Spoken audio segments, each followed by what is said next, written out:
আমি আমার মহান রবের কাছে শুকরিয়া জানাচ্ছি, আমি আল্লাহর কাছে শুকরিয়া জানাচ্ছি যে তিনি আমাকে আজকে এইখানে নিয়ে এসেছেন এবং এই পর্যন্ত এসে আপনাদের সাথে কথা বলার তৌফিক দিয়েছেন। তো আমি আল্লাহ রব্বুল আলামিনের কাছে শুকরিয়া জানাচ্ছি।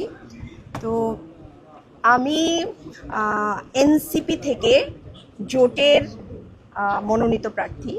তো সেক্ষেত্রে আমি শুরুতে এনসিপির কে ধন্যবাদ জানাই, আমার দলের আহ্বায়ক এবং যারা এই সিদ্ধান্ত নিয়েছেন, সিদ্ধান্তের সাথে আছেন, তাদেরকেও ধন্যবাদ জানাই যে তারা আমাকে এই জন্য যোগ্য মনে করেছেন এবং তারা দল থেকে আমাকে মনোনয়ন দিয়েছেন।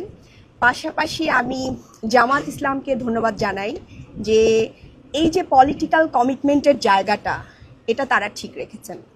একটা জোট আসলে একটা কমিটমেন্ট, সেটা দেশের স্বার্থে, জনগণের স্বার্থে আমরা একসাথে কাজ করব, এটাই আমাদের কমিটমেন্ট ছিল এবং জনকল্যাণের স্বার্থে। সেইখান থেকে দেখেন অনেক বড় বড় পার্টি আছে, তারাও জোট করেছেন, কিন্তু তারা কিন্তু তাদের পলিটিক্যাল কমিটমেন্ট বা জোটের প্রার্থীদেরকে, অনেক বেশি সিট থাকার পরেও তারা কিন্তু জোটের প্রার্থীদেরকে ওইভাবে সম্মান করেননি। তো এই জায়গা থেকে আমি বাংলাদেশ জামায়াত ইসলামকে ধন্যবাদ জানাই যে তারা তাদের পলিটিক্যাল কমিটমেন্টের জায়গা ঠিক রেখেছেন। পাশাপাশি আমরা আজকে এই জায়গায় দাঁড়িয়ে আছি শুধুমাত্র জুলাইয়ের কারণে, এবং এটা জামাত ইসলামী এবং জোটের পক্ষ থেকে সিদ্ধান্ত হয়েছে যে আমরা একজন শহীদ পরিবারের প্রতিনিধিত্ব চাচ্ছিলাম। সেখান থেকে আমাদের সাথে শহীদ পরিবারের একজন প্রতিনিধি আছেন, একজন মা আছেন, শহীদ জাবিরের মা আছেন। এটাও অনেক বড় একটা বিষয়, যেই জুলাইয়ের উপর দাঁড়িয়ে আমরা আজকে এইখানে দাঁড়িয়ে আছি, সেই জুলাইয়ের একজন শহীদের মা আমাদের সাথে আছেন, এটা আমাদের জন্য অনেক বড় বিষয়।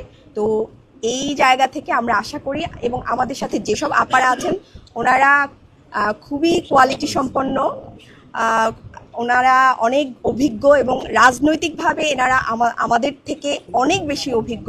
আমি আশা করি এই যে জোটের যে নারীদের পথ চলা, এটা খুবই সুন্দর হবে এবং আমরা নারীদের সামাজিক সুরক্ষা, নিরাপত্তা, স্বাস্থ্য, শিশু স্বাস্থ্য, তারপর এই যে আইন প্রণয়নের ক্ষেত্রে যে ভূমিকা রাখা দরকার, এগুলো আমরা ইনশাল্লাহ একসাথে জনকল্যাণ স্বার্থে আমরা করতে পারবো ইনশাল্লাহ।